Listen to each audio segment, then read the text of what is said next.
മധുരയിലെ തിരുപ്പരംകുണ്ട്രം മലയുടെ മുകളിൽ സിക്കന്ദർ ബാദുഷാ ദർഗയ്ക്കടുത്തുള്ള ദീപത്തൂണിൽ കാർത്തിക വിളക്ക് കൊളുത്തുന്നതുമായി ബന്ധപ്പെട്ട് കടുത്ത രാഷ്ട്രീയ പോര് മുറുകുകയാണ് തമിഴ്നാട്ടിൽ. സംഭവത്തിൽ ബിജെപിയുടെ നിലപാടിനെതിരെ കടുത്ത വിമർശനമാണ് മുഖ്യമന്ത്രി എം.കെ. സ്റ്റാലിൻ ഉന്നയിച്ചിരിക്കുന്നത്. ദീപത്തൂണിൽ കാർത്തിക വിളക്ക് കൊളുത്തണമെന്ന് ഉത്തരവിട്ട മദ്രാസ് ഹൈക്കോടതിയിലെ ജസ്റ്റിസ് ജി.ആർ. സ്വാമിനാഥനെ ഇംപീച്ച് ചെയ്യാനുള്ള നീക്കവുമായി ഡി.എം.കെയും എത്തിയിട്ടുണ്ട്. സ്വാമിനാഥനെ ഇംപീച്ച് ചെയ്യാനുള്ള പ്രമേയം അവതരിപ്പിക്കുമെന്ന് ഡി.എം.കെ നിയമസഭാംഗങ്ങൾ വ്യക്തമാക്കി കഴിഞ്ഞു.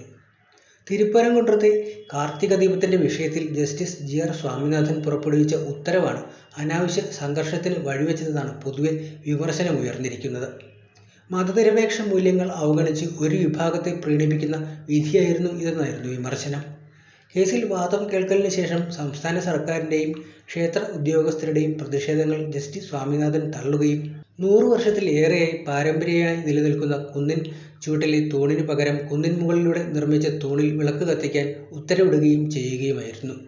കുന്നിൻ മുകളിലെ സ്തംഭവും ക്ഷേത്ര സ്വത്താണെന്നും അതിനാൽ ആചാരത്തിൽ ഉൾപ്പെടുത്തണമെന്നും ജഡ്ജി നിലപാടെടുത്തിട്ടുണ്ട്.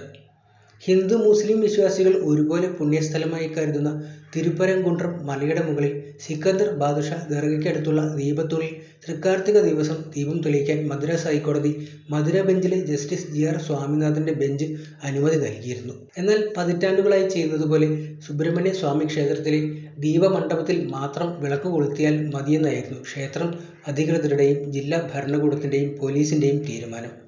മലമുകളിൽ നിരോധനാജ്ഞ പ്രഖ്യാപിക്കുകയും ദീപത്തൂണിൽ വിളക്കു തെളിയിക്കാനെത്തിയ ഹിന്ദു സംഘടനാ പ്രവർത്തകരെ പോലീസ് തടയുകയും ചെയ്തിരുന്നു.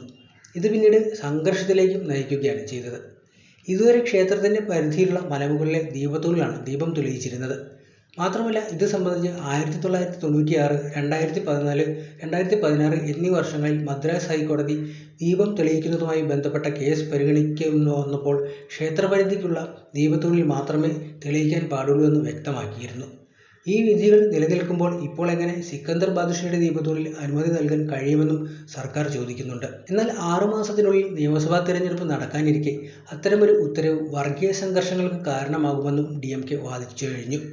രാഷ്ട്രീയ വിവാദങ്ങൾ മാറ്റി നിർത്തിയാൽ പുരാണത്തിൽ വലിയ സ്വാധീനമുള്ള സ്ഥലമാണ് ഇവിടം. സത്യഗിരി മാഹാത്മ്യത്തിൽ പറയുന്നത് ഹരിശ്ചന്ദ്ര രാജാവ് ഈ കുന്നിൻ മുകളിൽ നിന്നാണ് ശിവനെ ആരാധിച്ചിരുന്നതെന്നും നിത്യജ്ഞാനം ലഭിച്ചതെന്നുമാണ് പറയപ്പെടുന്നത്. സത്യഗിരിനാഥരോട് രാജാവിന് വളരെ ആഴമേറിയ ഭക്തി ഉണ്ടായിരുന്നു. അതിനാൽ ഹരിശ്ചന്ദ്ര രാജാവ് ശിവന് ഒരു ക്ഷേത്രം പണിയാൻ ആഗ്രഹിച്ചിരുന്നു. അതിനാൽ അദ്ദേഹം 8-ാം നൂറ്റാണ്ടിൽ സത്യഗിരിനാഥർക്കായി എല്ലാ ഇടനാഴികളും മതിലുകളും പ്രവേശന ഗോപുരവും മറ്റ് ഗോപുരങ്ങളും പടവുകളും ഉള്ള ക്ഷേത്രം നിർമ്മിക്കുകയായിരുന്നു അത്രേ. പിന്നീട് മധുരയിലെ നായ്ക്കരുടെ ഭരണകാലത്ത് AD 1559 മുതൽ 1736 ഇടയിൽ ക്ഷേത്രം മനോഹരമാക്കി നിർമ്മിച്ചുവെന്നാണ് പറയപ്പെടുന്നത്. ഗോപുരങ്ങളാലും 48 അലങ്കരിച്ച തൂണുകളുമുള്ള മുൻവശത്തെ ഇടനാഴി വലുതും വിശാലവുമാക്കി അത് മനോഹരമാക്കുകയും ചെയ്തിരുന്നു.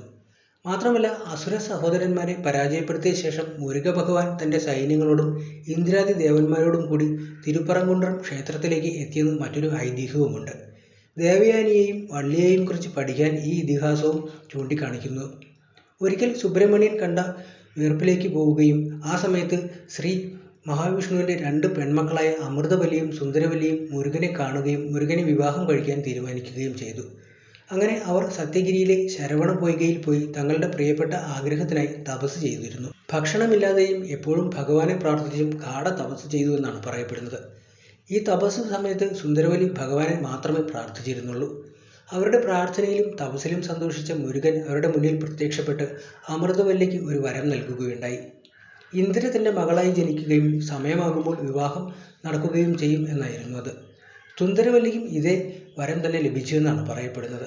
പിന്നീട് നമ്പീരാജൻ എന്നൊരു വേട്ടക്കാരൻ്റെ കുടുംബത്തിൽ അവർ വളരുകയും കാലക്രമേണ അവളെ വിവാഹം കഴിപ്പിക്കുകയും ചെയ്തു. അനുഗ്രഹം എന്ന നിലയിൽ അമൃതവല്ലി ഇന്ദ്രയിൽ ജനിച്ചു വളർന്നു. ദേവയാനി എന്ന് നാമകരണം ചെയ്യപ്പെടുകയും ചെയ്തു. അതുപോലെ സുന്ദരിവല്ലിയും വിവാഹം കഴിക്കപ്പെട്ടു. വല്ലി എന്നാണ് നാമകരണം ചെയ്തത്.